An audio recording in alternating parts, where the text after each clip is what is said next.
সবার প্রথমে আপনাকে ভিডিওটিতে একটি লাইক করতে হবে এবং নিচে থাকা লাল সাবস্ক্রাইব লেখাটির উপরে ক্লিক করে পাশে থাকা বেল আইকনটি চালু করে। বন্ধুরা, এখানে যে ফটোটি দেখতে পাচ্ছ, আজকে এমন একটি ভিডিও করে দেখাবো যেটা সহজে তোমরা দেখতে পারো না। তো চলুন শুরু করা যাক।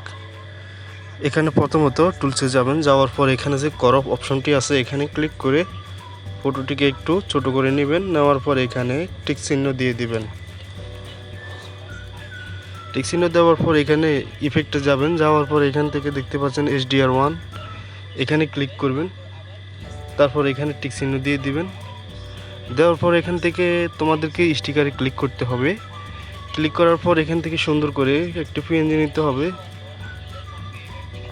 এরকম একটি পিএনজি নেবেন, এটাকে এটার উপরে অ্যাড করে দিবেন। দেওয়ার পর এখান থেকে লেয়ার অপশনে ক্লিক করে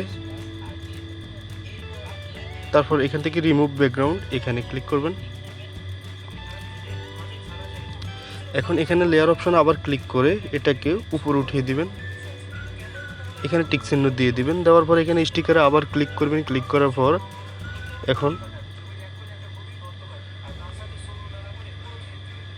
এখন এরকম একটি পিএনজি নেবেন। নেওয়ার পর এটাকে সুন্দর করে এরকম করে দিবেন। দেওয়ার পর এখানে যে ব্লেন্ড অপশনটি দেখতে পাচ্ছেন, ওভারলি এরকম ক্লিক করে দিবেন।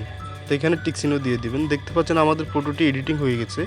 তো আজকের ভিডিওটি পর্যন্ত, সবাই ভালো থাকবেন, ধন্যবাদ।